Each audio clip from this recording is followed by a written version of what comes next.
My name is Rebecca, and I'm 34 years old. I've been the office manager at a mid-sized marketing firm in Chicago for 5 years now. It was a late Friday evening, and I was finishing up our quarterly inventory when I heard those strange noises from the storage room again.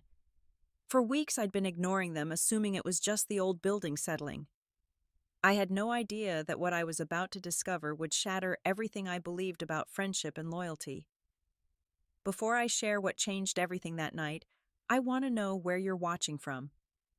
Please hit that subscribe button if you want to hear how one locked door exposed a web of betrayal that destroyed multiple lives.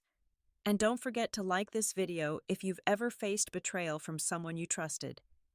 Now let me take you back to when I still believed in loyalty and the perfect facades people show us. Let me tell you about the life I had built at Morrison Marketing Group.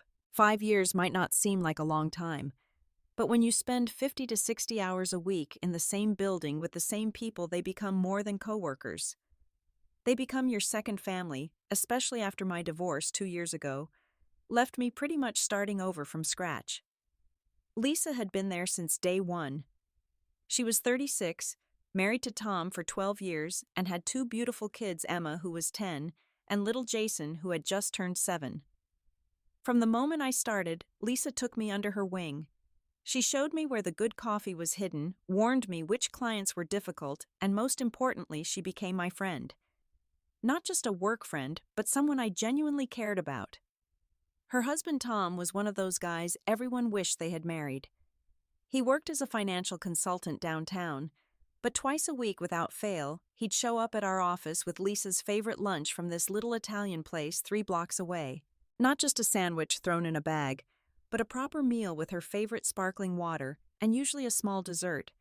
He knew everyone's names in our office, remembered birthdays, and always asked about people's kids or pets.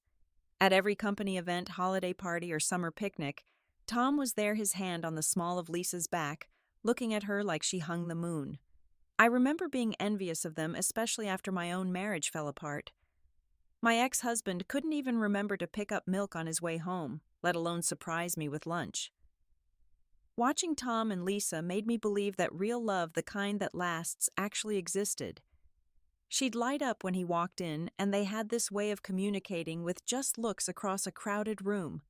Their daughter Emma looked exactly like Lisa, same auburn hair and green eyes, while Jason was all Tom, right down to his slightly crooked smile. 6 months before that Friday night, everything started to shift, though. I didn't recognize it at the time. That's when Marcus joined our team as the new senior account executive. Marcus was 32, originally from Philadelphia, with an MBA from Wharton that he managed to work into every other conversation. He was engaged to Claire, a gorgeous pediatric surgeon who lived in Boston. They were planning a spring wedding at some vineyard in Napa that Claire had been dreaming about since she was 12. Marcus was undeniably good at his job. Within his first month, he'd landed 2 major accounts that we'd been chasing for years.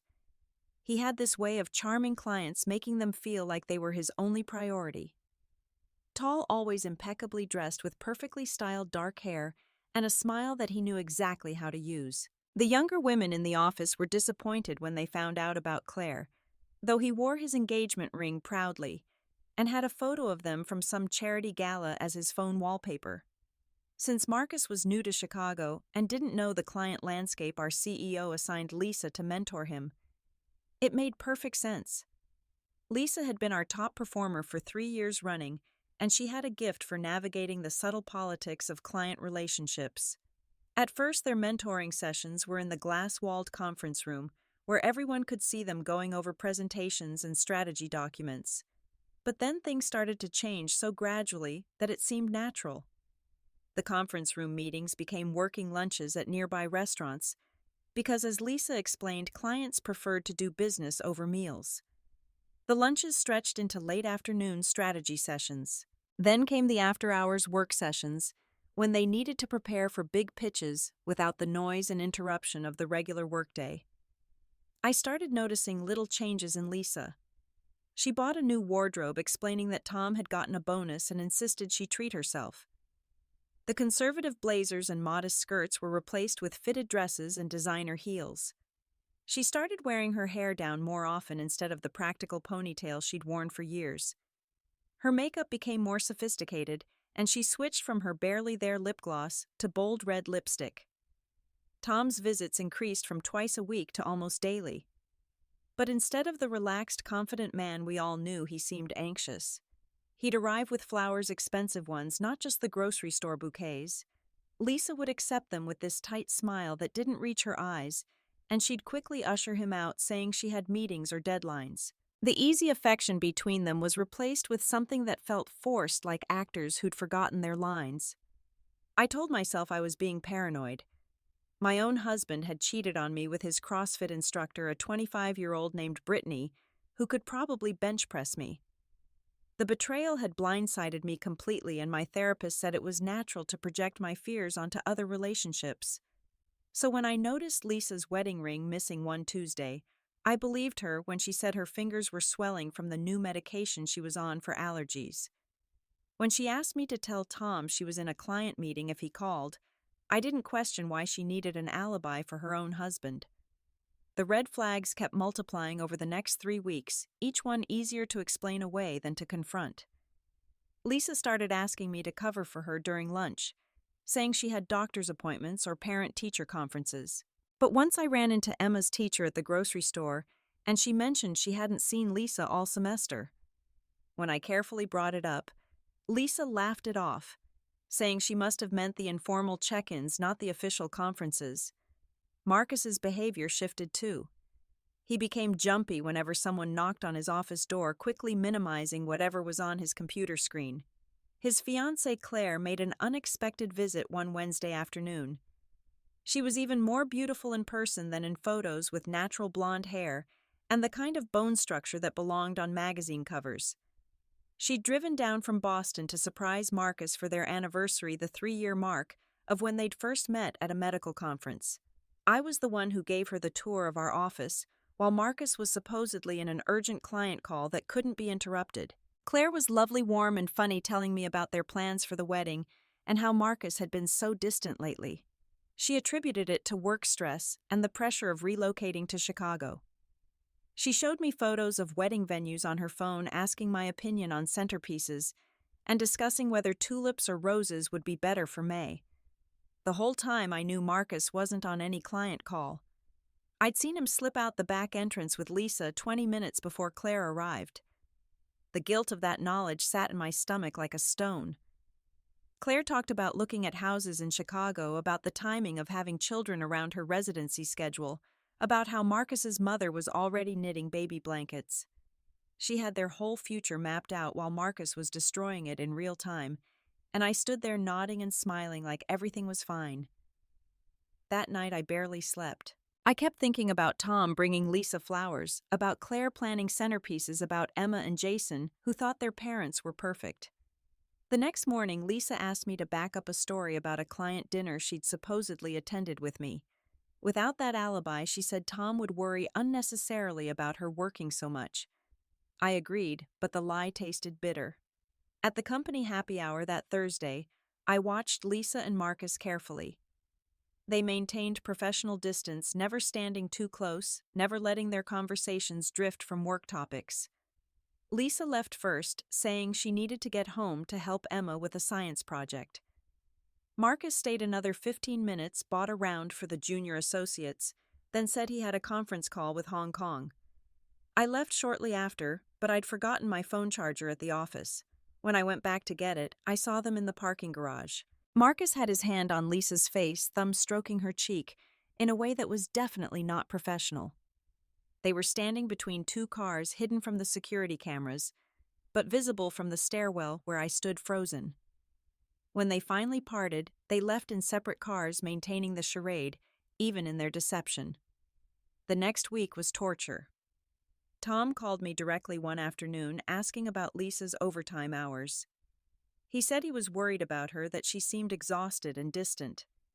He wondered if maybe the company was taking advantage of her dedication. I mumbled something about big client demands and fiscal year-end pressure, hating myself for becoming an accomplice to Lisa's betrayal. Tom thanked me for looking out for his wife, said he was lucky Lisa had a friend like me. I wanted to throw up. Things escalated when I borrowed Lisa's stapler and found a second phone in her desk drawer. It was a cheap prepaid one, the kind teenagers use to hide things from their parents. I didn't look through it, just put the stapler back and pretended I'd never seen it. But I couldn't unsee, it couldn't unknown what it meant. Later that week, I overheard Marcus on the phone with Claire telling her about a business trip to Dallas that I knew didn't exist. He spun an elaborate story about a difficult client requiring face-to-face negotiations, how he'd missed their planned weekend in Cape Cod, but would make it up to her. His ability to lie so smoothly with such conviction made me realize how practiced he'd become at deception. By that Friday, I was exhausted from carrying other people's secrets. I volunteered to stay late to do inventory, partly because it needed to be done, but mostly because I couldn't face another weekend of pretending everything was normal. The office emptied out by 6. Even the cleaning crew had finished their rounds by 7:30. It was just me, my spreadsheets, and the quiet hum of computers in sleep mode. I had been working for about 2 hours when I first heard the sounds. The storage area was at the back of our floor past the break room and the smaller conference rooms. It was a maze of shelving units filled with office supplies, old files, promotional materials, and equipment we rarely used. At first I thought it might be the building's HVAC system, which made weird noises sometimes. Chicago buildings, especially older ones like ours, had their own symphony of sounds at night. But as I walked down the hallway to grab more printer paper, the sounds became more distinct. There were voices muffled and low coming from the direction of the auxiliary storage room. This wasn't the main supply closet, but a smaller room that used to be an office before it was converted. We mostly used it for storing event supplies and archived client files that hadn't been digitized yet. My first thought was that someone was stealing. We'd had issues with supplies going missing, nothing major but enough that management had sent a memo about it. I approached quietly thinking I'd catch whoever it was in the act. My hand was on my phone, ready to call security if needed. The door was closed, but not fully latched. As I got closer, the sounds became clearer, and my blood turned to ice. Those weren't the sounds of someone stealing office supplies. They were intimate sounds, the kind that had no place in a workplace. I could hear heavy breathing, soft moans, fabric rustling. My hand froze on the doorknob. Then I heard her voice. Lisa's unmistakable laugh, that throaty giggle she did when she was being flirtatious. I'd only heard it a few times, usually when she'd had too much wine at company parties and was teasing Tom. But Tom was at home with their kids. My stomach dropped as I heard the responding voice, deep and familiar. Marcus. The rage that flooded through me was immediate and overwhelming. All those lies I'd been asked to tell, all those times I'd covered for her, all those moments of watching Tom's confused hurt and Claire's innocent planning. The image of Emma and Jason waiting for their mom to come home from another late night at the office. Everything crystallized into a moment of absolute clarity. The storage room door had an old lock, the kind that could be turned from either side. It was a fire code violation that somehow had never been addressed in our last generation building. Without thinking, running on pure adrenaline and anger, I turned the lock. The click was soft but definite. Inside, the sounds stopped abruptly. I heard Lisa's voice, confused, say something about the door. Then the handle jiggled. Marcus said something I couldn't make out. Then the handle moved more aggressively. I heard Lisa's voice rise in pitch, no longer breathy and relaxed, but sharp with concern. They were trying to open the door and the panic was setting in. My mind raced. Part of me wanted to run, to pretend I hadn't done this, to unlock the door and disappear. But the larger part, the part that had been choking on lies and guilt for weeks, had already formulated a plan. I walked quickly but quietly to Lisa's desk and picked up her office phone. Tom's number was programmed in, of course. He answered on the second ring. His voice was warm and concerned when he heard it was me calling from Lisa's line. I kept my voice steady and professional, told him Lisa had gotten stuck working late again, but there seemed to be some kind of problem with the security system and she needed him to come help sort it out. I said she was stuck in the back office area and couldn't get to a phone herself. The lie came so easily, probably because it was wrapped around a truth. Tom didn't hesitate. He said he'd get his mom to come watch the kids and be there in 20 minutes.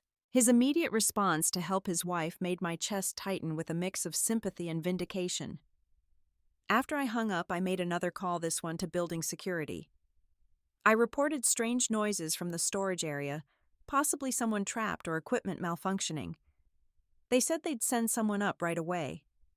Then, in what might have been the cruelest move of all, I pulled out my personal phone and created a new email account. It took less than 2 minutes to find Claire's contact information on the hospital website where she worked. I sent a simple message from the anonymous account, "Ask Marcus about the storage room at his office. Tonight." The kind of message that couldn't be ignored, that would eat at her until she acted on it. I positioned myself in the conference room that had a view of both the main entrance and the hallway leading to the storage area. I could hear Lisa and Marcus inside the room, their voices rising.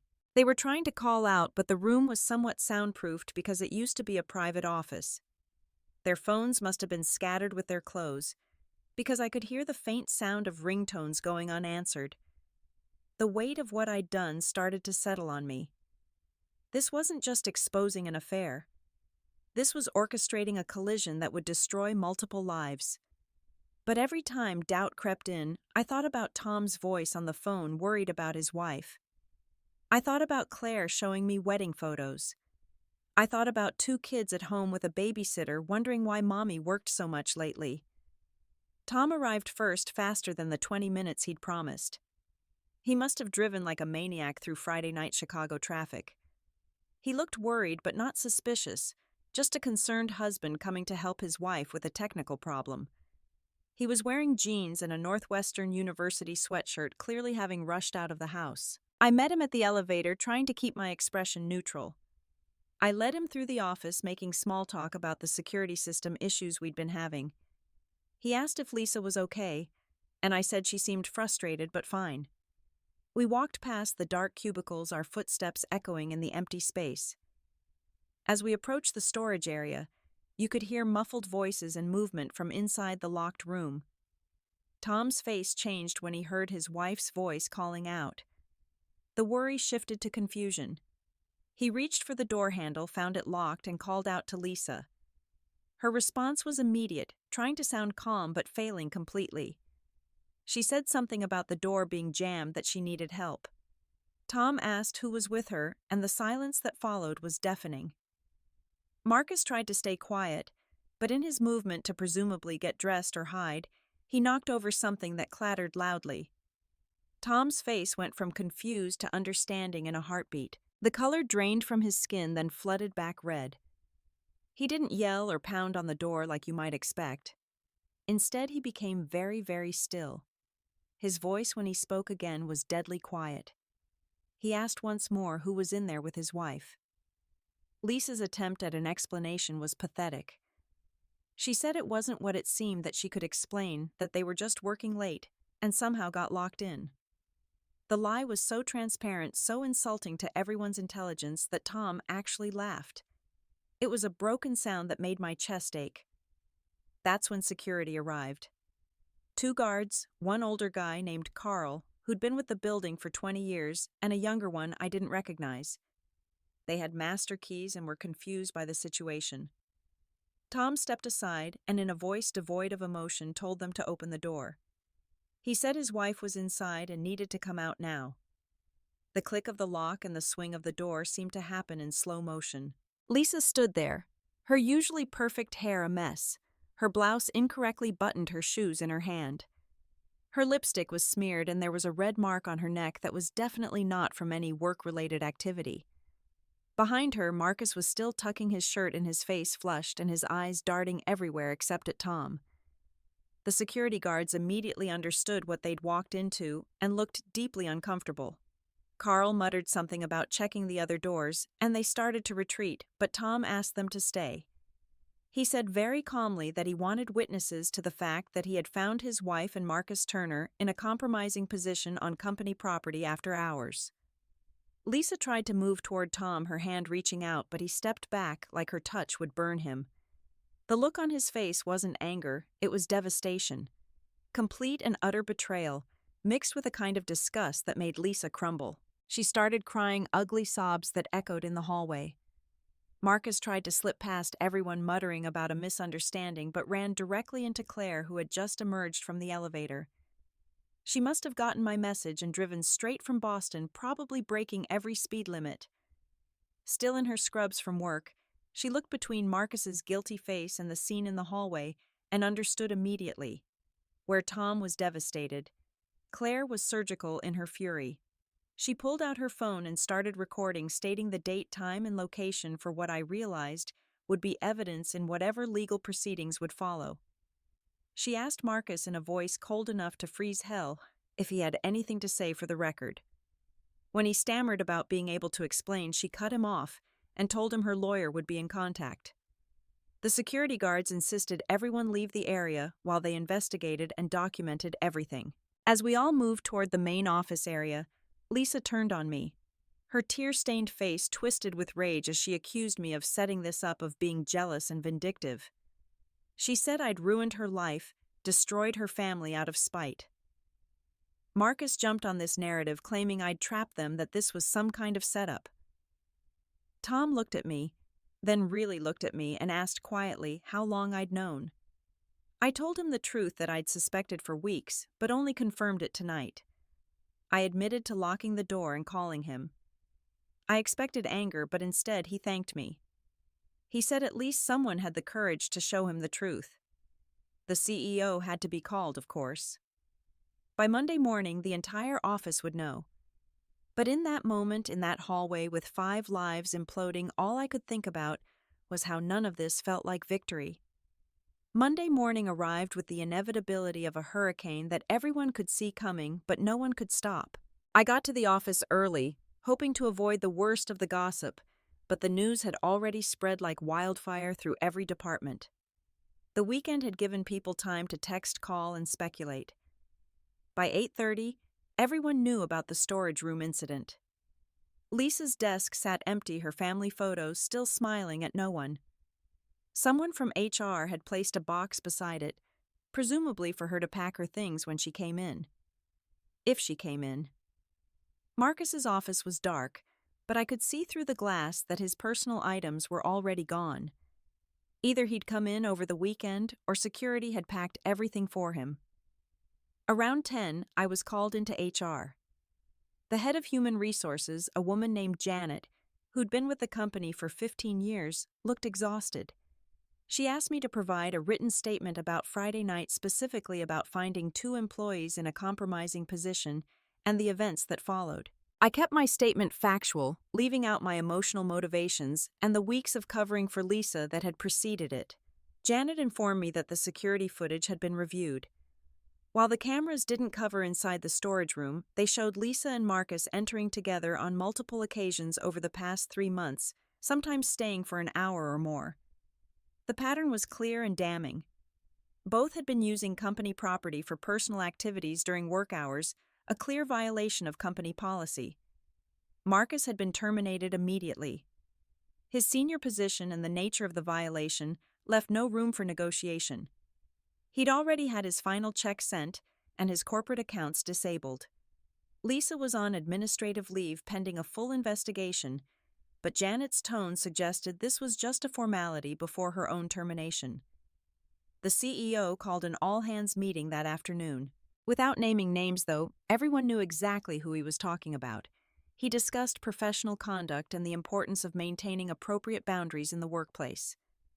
He announced new policies about after-hours building access and security protocols. The subtext was clear: what happened Friday night could never happen again. What surprised me was the divide in people's reactions. Some coworkers treated me like a hero, saying Lisa and Marcus got what they deserved. They shared their own suspicions and observations, things they'd noticed but hadn't wanted to voice. Others looked at me with barely concealed disgust, whispering that I'd gone too far, that I should have minded my own business, or at least handled it privately. Tom's divorce lawyer showed up Tuesday afternoon, serving papers to Lisa in the lobby of our building. The security guard later told me she'd collapsed when she saw them had to be helped to a chair.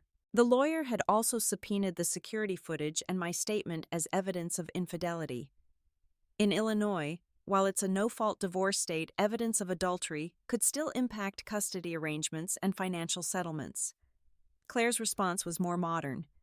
She posted on social media a carefully worded but devastating announcement about ending her engagement due to Marcus's infidelity.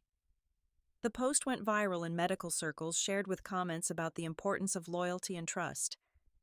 Marcus's professional reputation in Boston was destroyed overnight. I heard through the grapevine that the Chicago firm that had been planning to poach him quietly withdrew their offer. But the real devastation was in the smaller details. Tom had to tell Emma and Jason something about why Mommy wasn't living at home anymore. Lisa's mother called me at work screaming that I'd destroyed her daughter's life, that I was a bitter, jealous woman who couldn't stand to see others happy. She said Lisa had been trying to leave Marcus alone, that he'd pursued her relentlessly, that I'd ruined any chance of Lisa saving her marriage. Marcus sent a company-wide email before his access was cut off, claiming the relationship had been blown out of proportion, that it was just stress relief between two consenting adults. He tried to paint himself as a victim of corporate overreach and vindictive colleagues. The email was forwarded to legal, and I heard he received a cease and desist letter by the end of the day. By Wednesday, Lisa tried to return to collect her things, but was met by security and HR. She wasn't allowed past the lobby. Her personal items were brought down to her in boxes.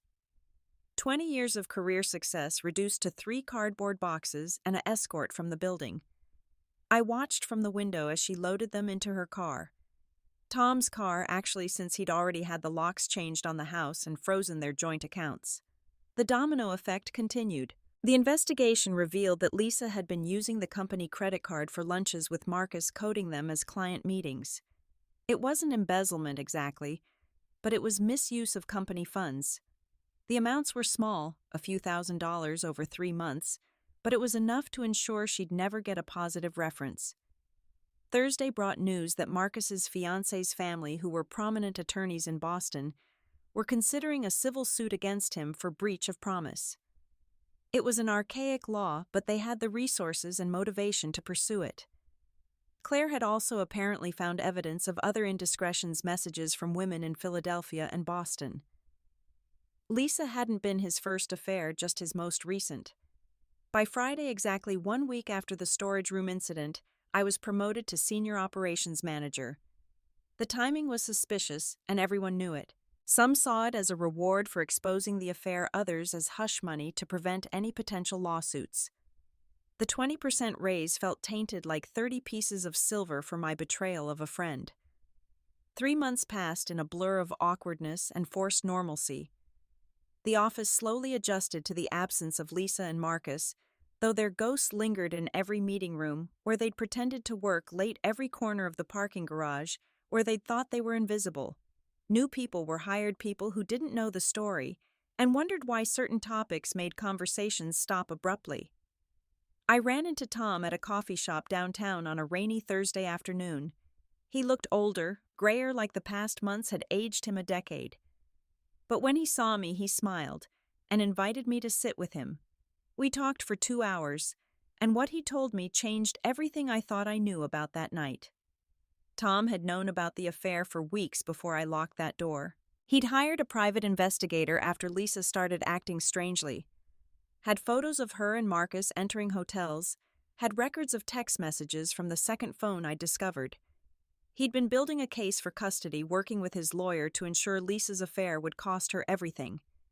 He admitted he'd been playing a role: the concerned husband bringing flowers, the worried spouse calling about overtime.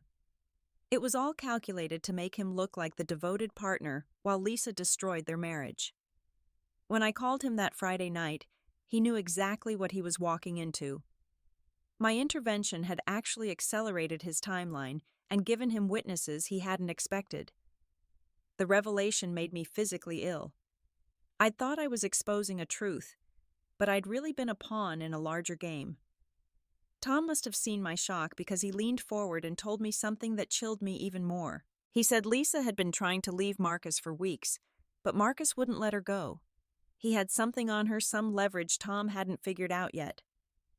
A week after that coffee shop conversation, I got a call from Lisa.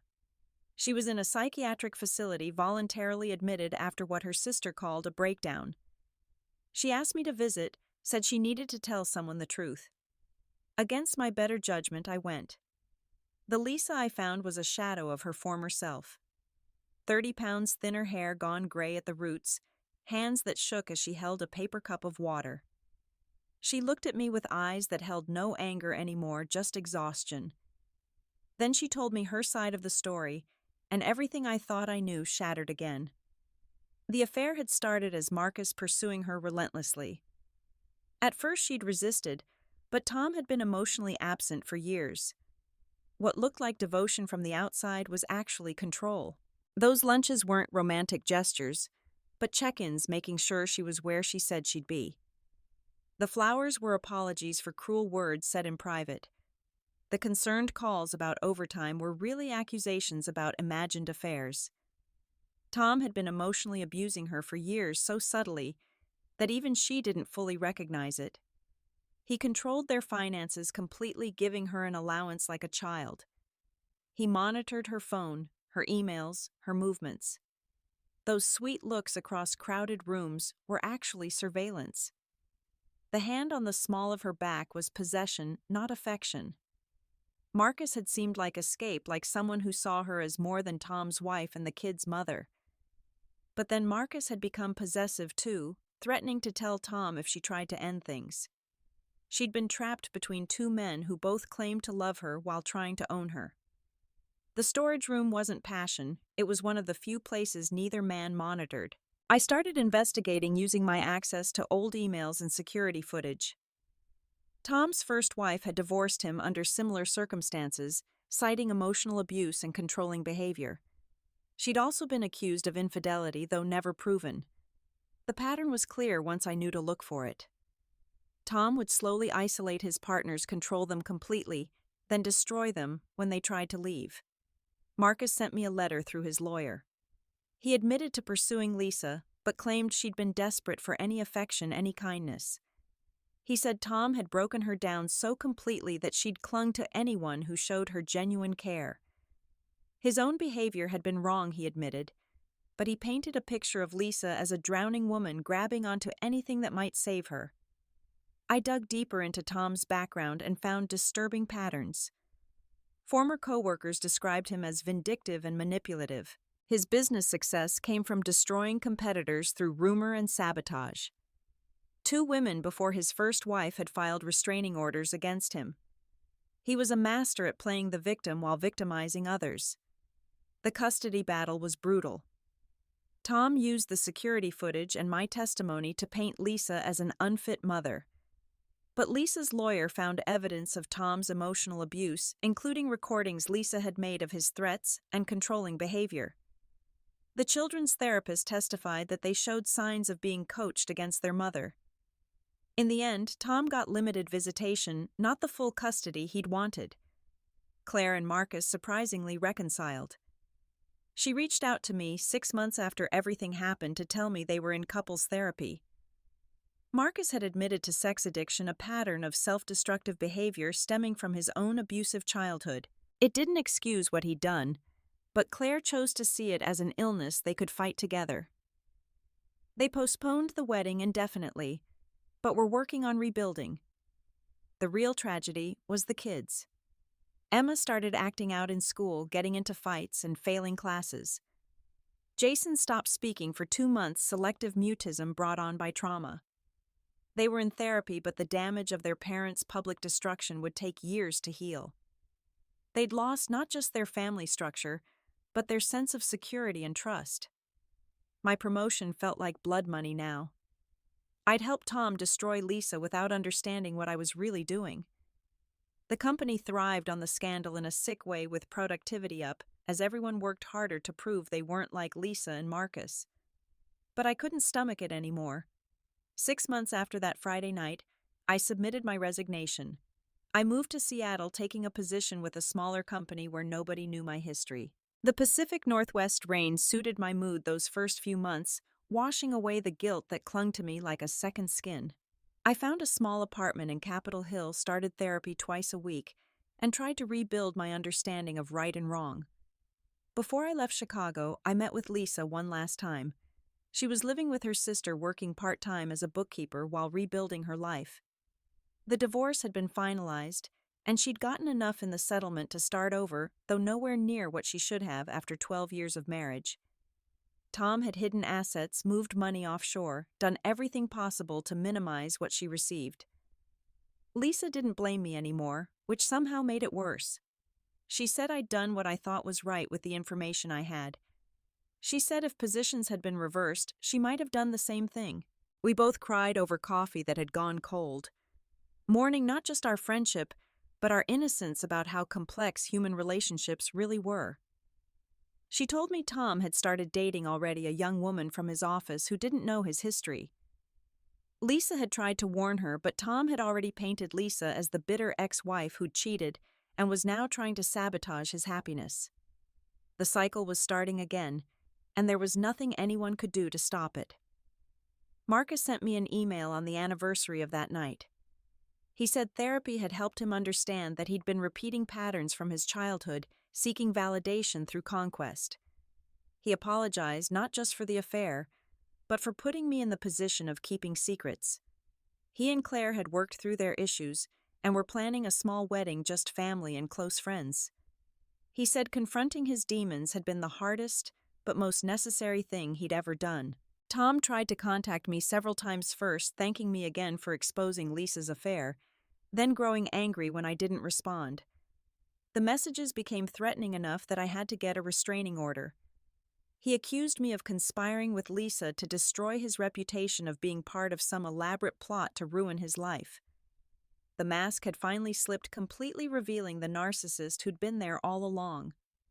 In Seattle, I volunteered at a domestic violence shelter, learning about the subtle signs of emotional abuse that I'd missed with Lisa.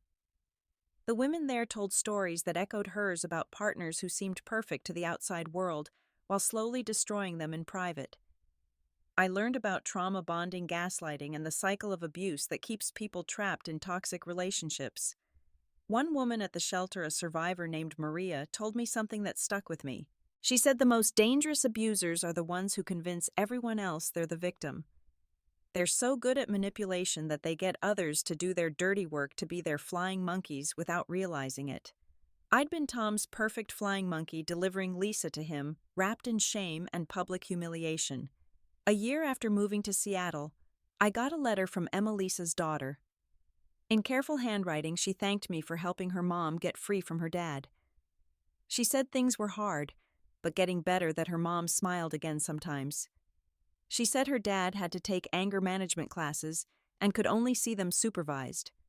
She signed it, "Your friend," and drew a small heart. That letter broke me in ways I'm still processing. Lisa eventually rebuilt her career, starting her own consulting firm. She specialized in helping women-owned businesses navigate corporate challenges.